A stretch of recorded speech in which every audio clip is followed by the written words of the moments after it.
সুপ্রিয় শিক্ষার্থীবৃন্দ, আসসালামু আলাইকুম। সবাইকে আমার চ্যানেলের পক্ষ থেকে স্বাগত জানাচ্ছি। এইচএসসি পরীক্ষার রেজাল্ট কিভাবে ওয়েবসাইটের মাধ্যমে দেখবে সে বিষয়টি নিয়ে আজকের ভিডিওতে আলোচনা করব। ওয়েবসাইটের মাধ্যমে দুটি পদ্ধতিতে কিন্তু তুমি তোমার রেজাল্টটি দেখতে পারবে। চলো প্রথম পদ্ধতিটি দেখে নেওয়া যাক। শুরুতেই তোমার মোবাইলের একটি ব্রাউজার ওপেন করবে। আমি এখান থেকে ক্রোম ব্রাউজারটি ওপেন করেছি। এরপর সার্চ বারে গিয়ে টাইপ করবে ওয়েবসাইটের যে ঠিকানা সেটি।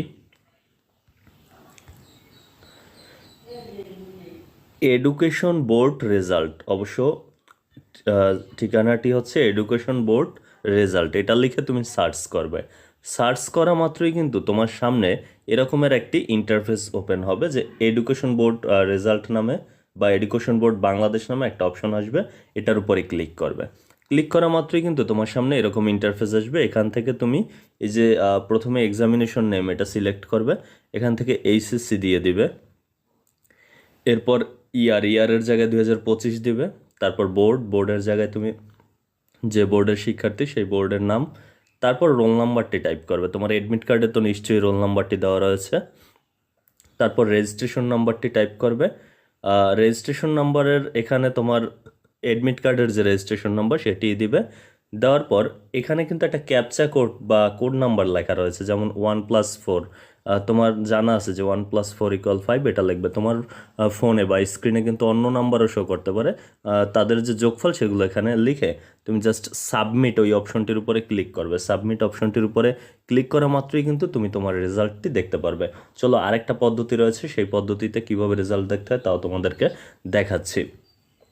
সেক্ষেত্রে তোমাকে এই ওয়েবসাইটে প্রবেশ করতে হবে, যেটা হচ্ছে ইবোর্ড রেজাল্ট। ওয়েবসাইটটার ঠিকানা হচ্ছে ইবোর্ড রেজাল্ট, তোমরা স্ক্রিনে দেখতে পাচ্ছ। এই ইবোর্ড রেজাল্ট লিখে যদি সার্চ করো তাহলে এরকমের একটা ওয়েবসাইট তুমি দেখতে পাবে, যে রেজাল্ট, ওয়েব বেসড রেজাল্ট। এই অপশনটির উপরে ক্লিক করবে। ক্লিক করা মাত্র তোমার সামনে কিন্তু এরকমের একটা অপশন আসবে। এখানে তোমার শুরুতে যে তথ্যটি দিতে হবে, নেম অফ বোর্ড, এটি সিলেক্ট করবে একটি বোর্ড। এরপর নেম অফ এক্সামিনেশন, এখান থেকে এক্সামিনেশন যে এইচএসসি এটা সিলেক্ট করবে। এক্সাম ইয়ার 2025 সিলেক্ট করবে। এরপর টাইপ অফ রেজাল্ট, এই অপশনটির উপরে ক্লিক করে তুমি যদি ব্যক্তিগতভাবে রেজাল্ট দেখতে চাও তাও দেখতে পারবে, পুরো প্রতিষ্ঠানের রেজাল্টও কিন্তু দেখতে পারবে।